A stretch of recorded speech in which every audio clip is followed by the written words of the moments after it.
Welcome back to our discussion on human genetics. Now we are discussing inborn errors of metabolism, and in that, the third type of inborn errors of metabolism is albinism. So, albinism is characterized by the lack of the dark pigment melanin in the skin, hair, the iris of the eye, etc. And this is because of the absence of the enzyme. It is tyrosinase. It is because of the enzyme tyrosinase, which is essential for the conversion of the dihydroxyphenylalanine to melanin. So coming to the pathway, so this is the pathway as I said earlier. So when we discussed phenylalanine, we said that lack of phenylalanine also causes this albinism, not albinism like, but uh, pale like whitish color in the skin, hair, etc. That is because when phenylalanine is not converted to tyrosine, the amount of melanin produced will be very less. So that is why it is being affected. But here, what happens is in albinism, phenylalanine is normal, tyrosine is normal, but this conversion does not happen. This conversion, in the sense that dihydroxyphenylalanine is not converting to melanin because of the enzyme. So this enzyme, which is represented as D, is tyrosinase, which is converting dihydroxyphenylalanine to melanin. So in the absence of that particular enzyme, zero melanin is produced in the particular individual's body, and this enzyme, and as a result, the main feature of such individuals is the lack of melanin, wherever melanin should be present, mainly in the skin, the hair, and also the eyes. Even the eyelashes appear white in them. Wherever melanin plays its role, that will be lacking, or it will be absent. So it is a recessive genetic disorder which occur when an individual inherits an abnormal gene from both the parents. So individual who receives a normal gene from one copy from one, and the other is a normal one, then it will be a carrier for the condition, but will not have any symptoms. They will not have any symptoms. Uh, so in albinos, the hair is white, the skin is reddish white and sensitive to light. So this is an albino. You can see that the skin is completely white without melanin. The hair is black, etc. So this is a Negro child who is affected with albinism, and the eyes are pink or red in color. So the reason for this is that because the black color of our eyes, or our pupil, is due to the melanin which is deposited there. So when melanin is absent, the particular pupil, the area of the pupil will be transparent. It will not be opaque as in our pupil, as well as the region of the black region of the eyes. So the complete area will be white in color because there is no melanin. As a result, white in the sense it will be transparent, not white, it is transparent. So as a result, what happens is there are many blood vessels inside the eyes. So when light directly passes through this particular pupil, which is completely transparent, it will reflect the color of the blood vessels which is inside the eyes. That's why usually their eyes turn to be, or their eyes seem to be pink or red in color. That is because of the when light falls on the directly falls on this retinal region, the color of the blood vessels is being reflected. And such albino individuals, because the entire region is transparent, they actually have trouble facing the light. You might have seen such people.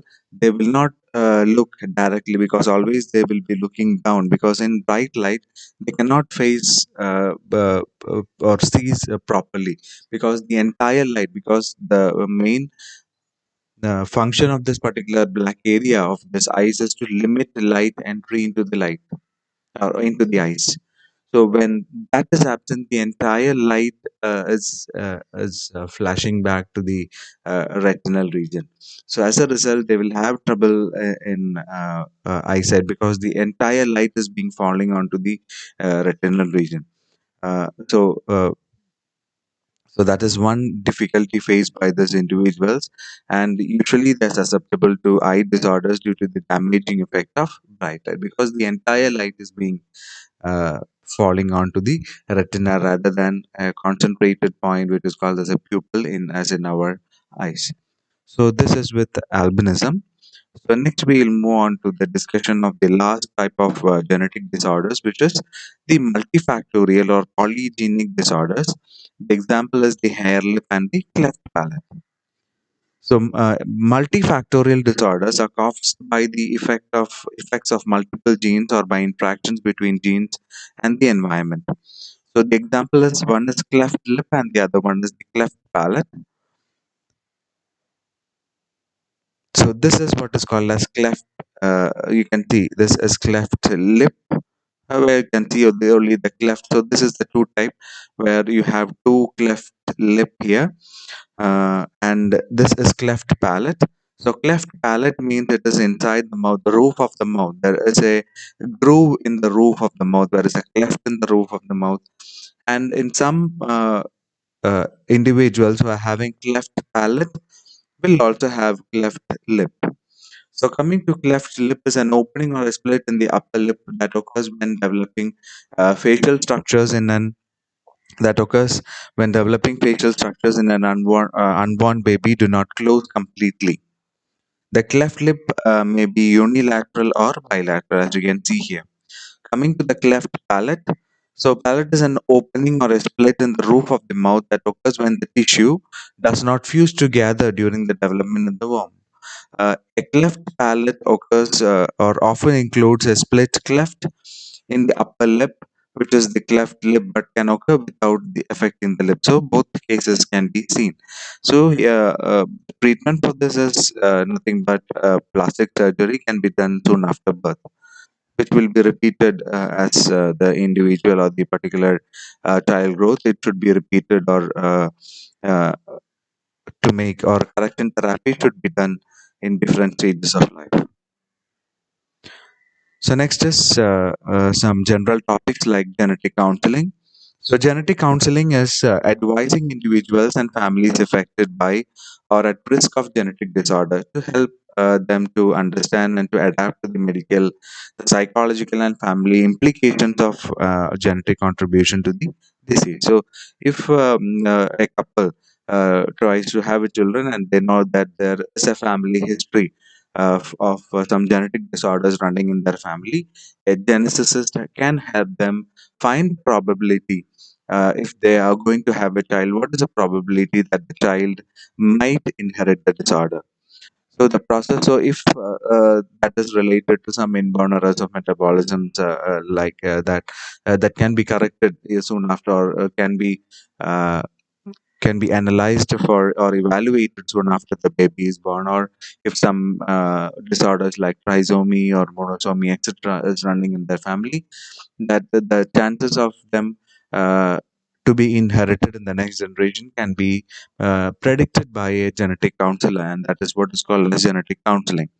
So it involves interpretation of the family and medical histories to assess the chance of the disease or recurrence, education about the inheritance, the testings, management, prevention, and resources, etc. Counseling to promote informed choices and adaptation to the risk of condition. So this is what is called as genetic counseling.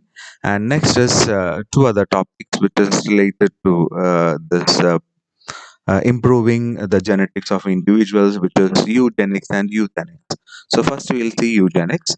So science of improvement of human race both physically and mentally with the application of the principles of genetics is called as eugenics, which includes measures taken to improve the gene pool of the human population.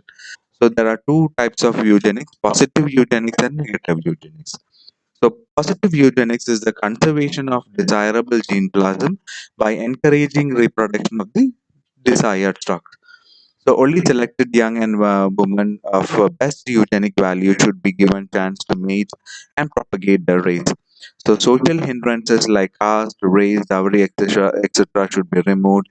So interracial, intercaste marriages should be encouraged. So that should be encouraged is in the sense that because each race or each group of or each population has a different gene pool. So if marriages happen between the same gene pool for generation after generation, that will lead to something which is called as a inbreeding depression, because uh, each population is a particular gene pool.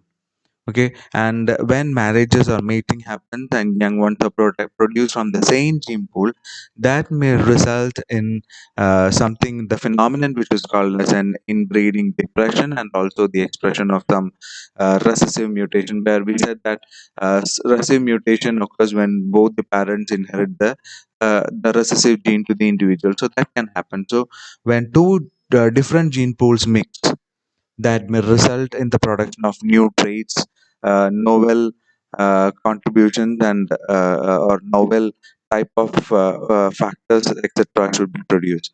So, and this will bring together two different lineages and provide opportunity for mixing together two gene pools. So, preservation of the germplasm is another method of eugenics. That is, the germ cells of outstanding persons may be collected and stored and used for artificial insemination, etc. So, negative eugenics is aimed to eliminate through sterilization or segregation those deemed physically, mentally, and morally undesirable. So, these include abortion, sterilization, and other methods of family planning. And also, avoid marriages between close relations, etc., can be practiced in negative eugenics. So coming to euthanics, euthanics is improvement of future generations by providing better nutrition, better environment, and all possible facilities. So that to provide a good or a good environment or a good food and a good environment for a proper development of individuals. So euthanic measures aim to provide better living conditions by educating about the importance of health and hygiene. So you can take an example of a euthanic practice which is practiced by our governments also, because the aim of providing nutrition to every newborn individuals, you might be knowing, our central government and the state government are keen in that. They are providing nutrition to pregnant mothers, whatever their caste may be, whatever their economic status may be. The government will be providing good nutrition or nutritive food for pregnant women, and that will be distributed by ASHA workers. And also, you might be knowing the uh, babies who are born from or baby all the babies who are born in this particular country, to provide particular nutrition till the age of 3 years or so. Government will be providing the nutritive food for them, and that is also supplied through the Anganwadis and Asha workers, etc. So that is a type or an example of what is called as euthanasia. uh, so a euthanic practice. So this, with this, we come to the end of this particular the discussion of human genetics. Thanks for hearing.